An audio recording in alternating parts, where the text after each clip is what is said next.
Africa could mobilize and retain about $1.43 trillion in domestic resources from boosting tax and non-tax revenues and curbing resource leakages and implementing measures to reduce Africa's risk premium.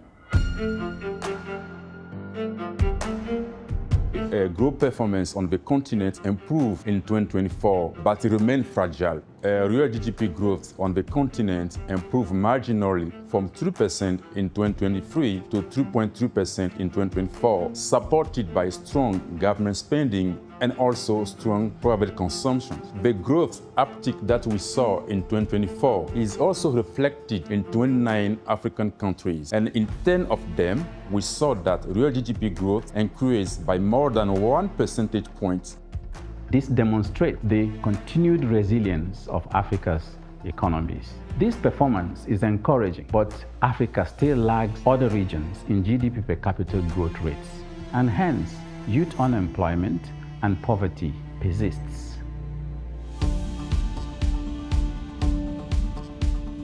Africa's annual growth rate averaged 3.8%, second only to developing Asia, far below the 7% growth rate required over a sustained period to meet the aspirations of Agenda 2063. Poverty remains widespread, yet Africa has rich and diverse resource endowments, including human capital, natural capital, business capital, and financial capital, which, if well harnessed, will provide the foundation for rapid transformation.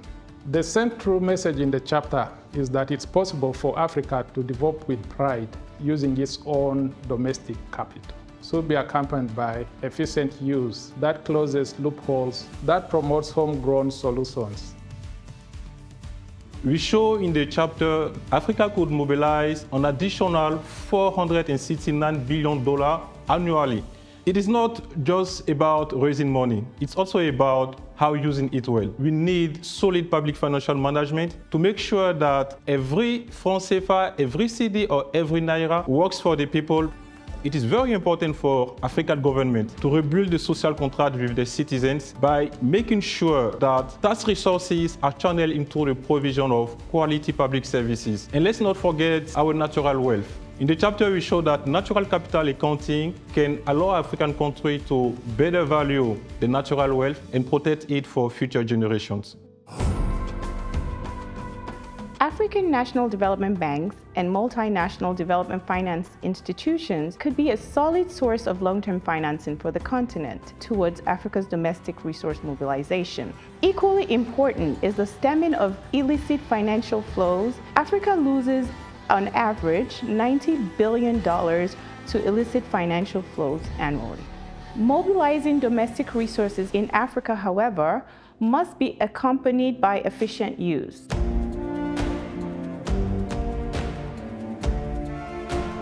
There's a direct relationship between the rule of law and investment. Chapter 3 of the report examines the role of state capacity in the form of governance, institutions, and the rule of law in making Africa's capital work for Africa's development. The report notes a number of issues in this regard. First, weak governance and institutional deficiencies are limiting fiscal resource mobilization in Africa, and we see this manifest in different forms. Several countries face limited capacity and lack of expertise in designing and managing tax agreements, which encourages base erosion and profit shifting in Africa. This has led to Africa losing an estimated $275 billion annually through profit shifting by multinational corporations. The governance and institutional structure around the management of natural resources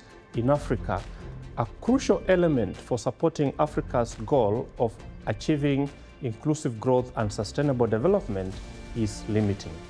For instance, poorly crafted natural resource contracts between governments and investors lead to overexploitation and losses of natural capital. Third, poorly designed regulations also hinder innovation and discourage investment. And mobilization of financial capital in Africa is also affected by institutional inefficiencies. Fourth, Africa's entrepreneurial spirit, where more than 1 in 5 working-age Africans start a business and 75% of youth planning to start a business in 5 years are hindered by low access to finance and burdensome regulations that increase the cost of doing business. Fifth, weak governance and institutional deficiencies are hampering human capital development and use in Africa. The current underfunding of education and health systems is caused by corruption and other leakages that are starving crucial resources that can enhance productivity of the two sectors. What are some of the interventions that the report advocates? On policy recommendation, the short-term priorities need to